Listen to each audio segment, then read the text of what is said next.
Hello, please. Greeting. Good morning, Mr. Ramli. Selamat pagi, selamat duduk. Nah, kita ketemu lagi dalam pembelajaran ini hari ya. Sebelum kita mulai pelajaran kita akan sebaiknya kalau kita berdoa terlebih dahulu. Silakan satu orang memimpin kita berdoa.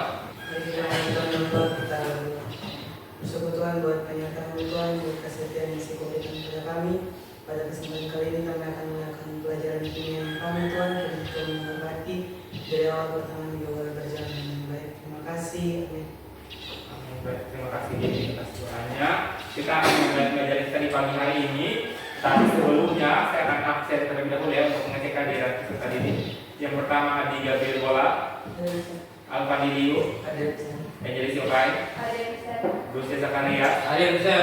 Clara Tolak, Biji. Evelyn Tau, Hadir. Juliette, Hadir. Gerald Balo, Hadir, Mister.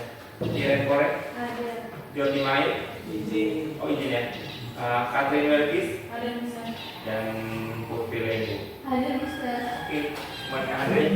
Dia di 12 orang, 10 orangnya hadir, 2 orangnya ini.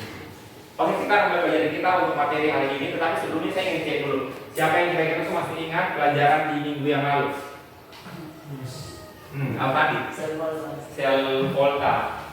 Apa itu sel volta? Angeli. Dari energi kimia jadi energi. Oke, satu mengubah energi kimia menjadi energi listrik ya. Kemudian apa lagi ciri-ciri dari sel volta? Apa itu? Oke, terjadi reaksi reduksi di katoda dan reaksi oksidasi di anoda. Untuk hari ini kita akan masuk di materinya kita yang terbaru tentang korosi. Ya, oke. Materi korosi tersendiri terletak pada kali 3.3 dan 4.3.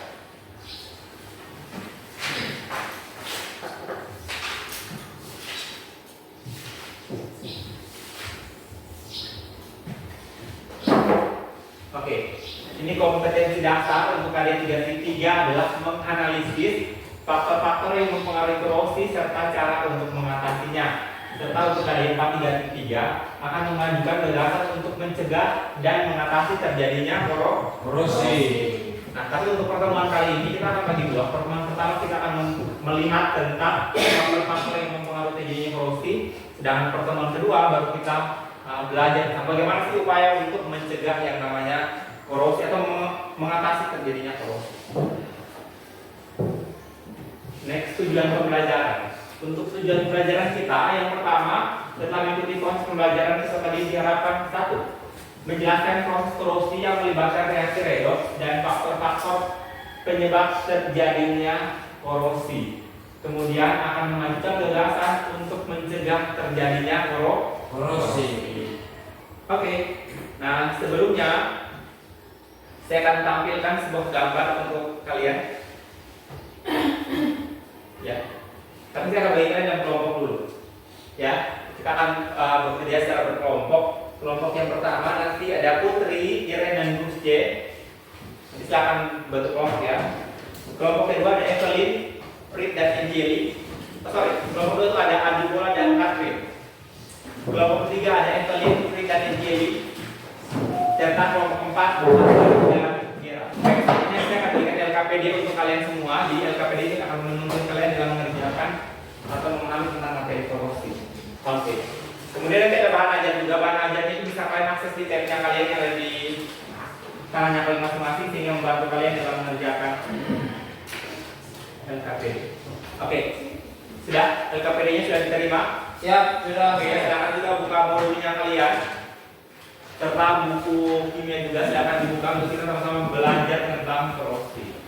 Nah, langkah pertama ya dalam ini perhatikan gambar yang ada di LKPD-nya kalian atau juga yang ada di slide saat ini. Kamu perhatikan dengan baik.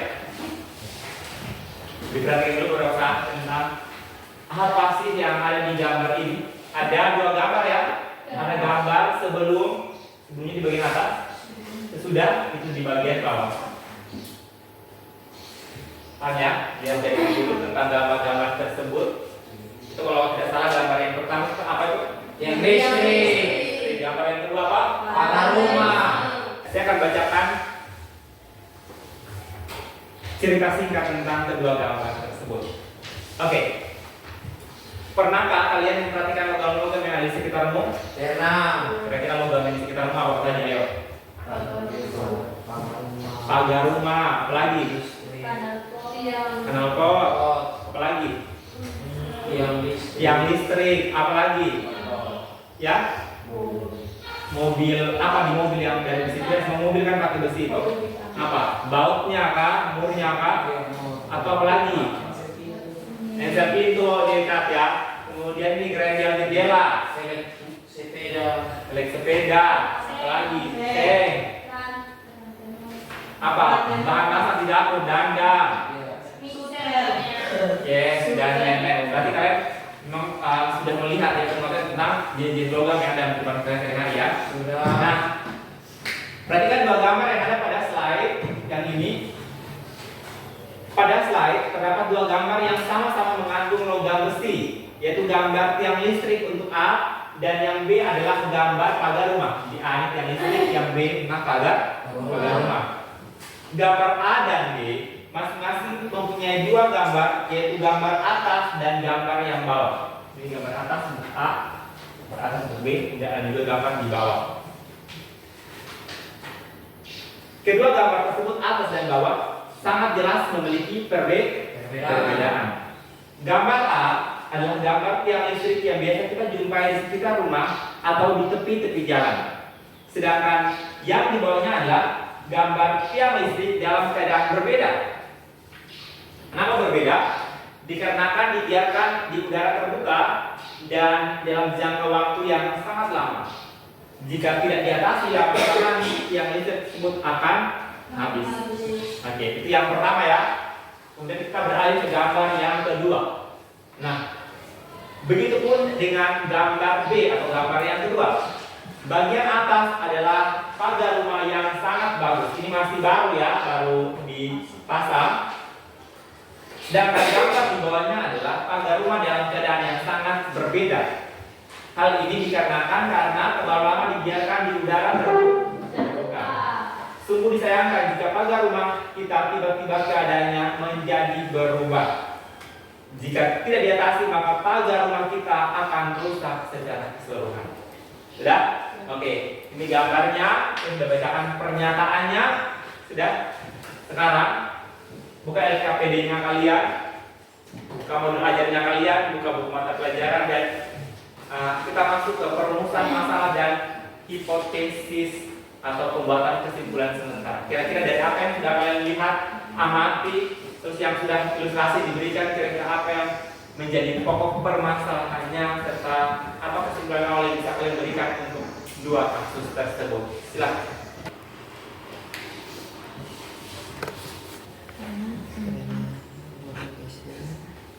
Berada di udara terbersih. Karena udara bersih yang berada di Udara di udara terbuka.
berarti yang ketiga air cuka Bu.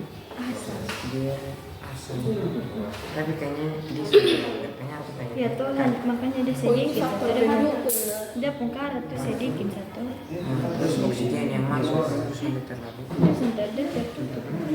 Iya kalau jadi zona oksigen yang masuk. Oke, itu faktor-faktor yang mempengaruhi korupsi berdasarkan video ya. Ya. Itu berdasarkan video saja. F yang terakhir teruskan reaksi yang terjadi di anoda dan katoda serta reaksi keseluruhannya itu bakal seperti ini.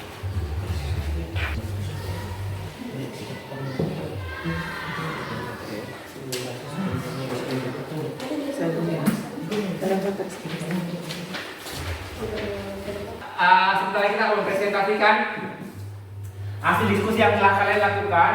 Kita akan berderet-deret dari kelompok 1 berdiskusi, nanti kelompok 2, 3 di depan akan menanggapi atau mengajukan pertanyaan.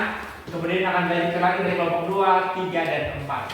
Baik, selamat pagi teman-teman semua. Pagi. Di sini kan saya dengan Karim akan menjelaskan hasil kerjanya kami. Jadi yang pertama itu akan jelaskan mereka. Oke, yang pertama dari perumusan masalah dari gambar yang disebutkan di LKPD.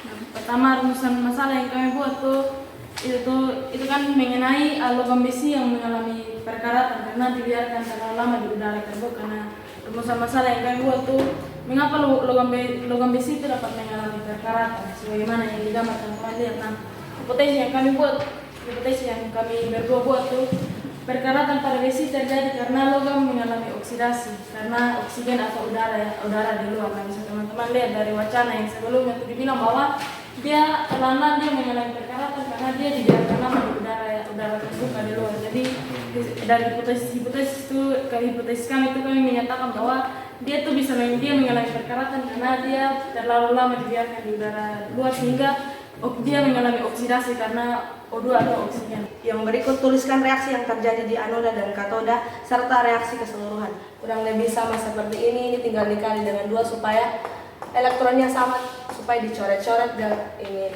keseluruhannya adalah 2Fe tambah O2 tambah 4H+ menghasilkan 2Fe2+ tambah 2H2O. Itu saja dari kami. Terima kasih. Kira-kira dari apa yang sudah tadi kalian diskusikan, apa yang sudah kalian presentasikan, kira-kira nih apa yang bisa kalian simpulkan dari materi yang sudah kita pelajari hari ini sepanjang 1 hari ini? Silakan. Faktor penyebab korupsi. Kira-kira faktor penyebab korupsi apa saja? Air, oksigen, Air, oksigen, Ada juga apa? garam, Asam. Garam ini berhubungan dengan apa sih? Elektrolit ya? Iya. Elektrolit. Apa lagi? Untuk pertemuan selanjutnya di minggu yang akan datang kita akan ketemu lagi dan kita akan belajar tentang ini hari ini kan banyak faktor-faktor yang menjadi penyebab terjadi korupsi nih. Bagaimana kalau misalnya sudah terjadi korupsi atau bagaimana cara mencegahnya akan kita pelajari minggu depan sehingga kalian bisa aplikasikan ketika kalian pulang nanti nih ya ini logam ini saya punya cara nih untuk mencegah sehingga dia itu jangan berkarat atau lain sebagainya. Ini bisa kalian lakukan di depan kalian sehari ya. Oke, next. LKPD untuk hari ini silahkan dikumpulkan. Jangan lupa tulis nama ya. Dan akan saya periksa dan saya berikan nilai untuk pertemuan ini ya.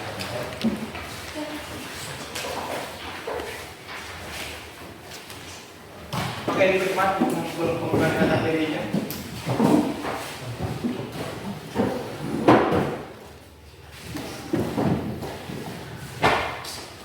Oke, baik. Terima kasih banyak. Sebelum kita mengakhiri pertemuan kita di hari ini, silakan satu orang bisa doa dulu mengucap syukur untuk anugerah Tuhan yang luar biasa yang kita berikan pertemuan hari ini. Silakan.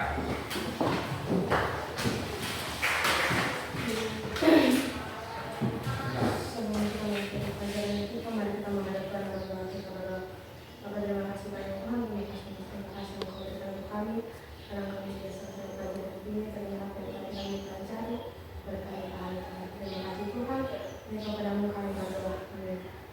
Amin. Oke, baik. Terima kasih banyak. Pelajaran kita telah selesai dan kita akan kembali di waktu selanjutnya. Terima kasih banyak. Stand up, please.